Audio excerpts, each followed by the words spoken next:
বিসমিল্লাহির রহমানির রহিম। আজকের অনুষ্ঠানের সভাপতি, পুলিশ নারী কল্যাণ সমিতির সহ সভানেত্রী মিসেস সাবিনা আওলাদ, সম্মানিত বিশেষ অতিথি মিসেস হাসিনা আহমেদ, মিস কানিজ মাওলা, সম্মানিত পুলিশ নারী কল্যাণ সমিতির সদস্যবৃন্দ, পুলিশ পরিবারের সম্মানিত সদস্যবৃন্দ এবং সম্মানিত ঊর্ধ্বতন পুলিশ কর্মকর্তা বৃন্দ, আসসালামু আলাইকুম।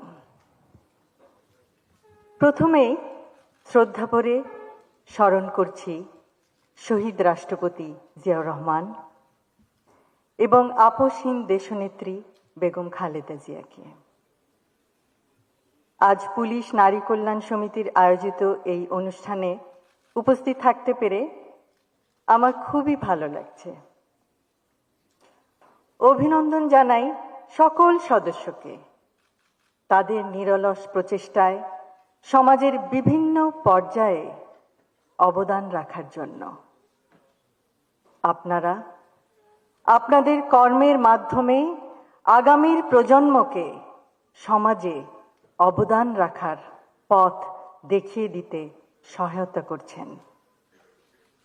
অতীত, বর্তমান ও ভবিষ্যতের সামাজিক উন্নয়নের লক্ষ্যে গৃহীত সমাজ সেবামূলক আপনাদের পরিকল্পনাগুলি সমন্বিতভাবে একটি সুন্দর, সুস্থ, মানবিক সমাজ গঠনের ভিত্তি।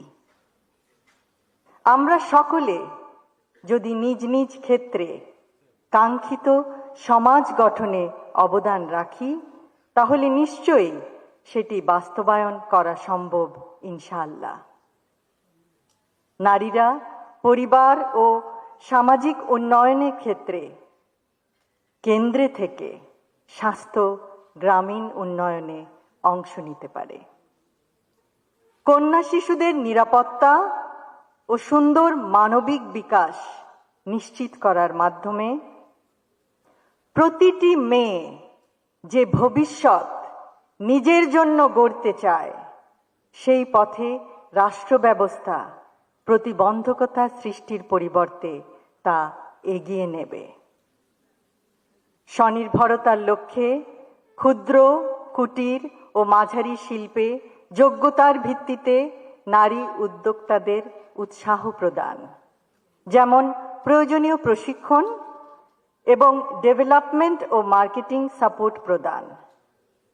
ফলে পারিবারিক সচ্ছলতা বৃদ্ধি ও সন্তানদের শিক্ষা এবং দারিদ্র্য বিমোচনের লক্ষ্যমাত্রা অর্জনের পথ সুগম করা সম্ভব হবে। সবশেষে আজকের এই সুন্দর অনুষ্ঠানটি আয়োজনের জন্য পুলিশ নারী কল্যাণ সমিতির সকল সদস্যকে জানাই আন্তরিক ধন্যবাদ এবং তাদের সকল কর্মকাণ্ডে উত্তরোত্তর সর্বাঙ্গীন সাফল্য কামনা করি। আমাদের মাঝে আজকে পুলিশ নারী কল্যাণ সমিতির সভানেত্রী অধ্যাপিকা নাসিমা ফেরদৌসী উপস্থিত নেই।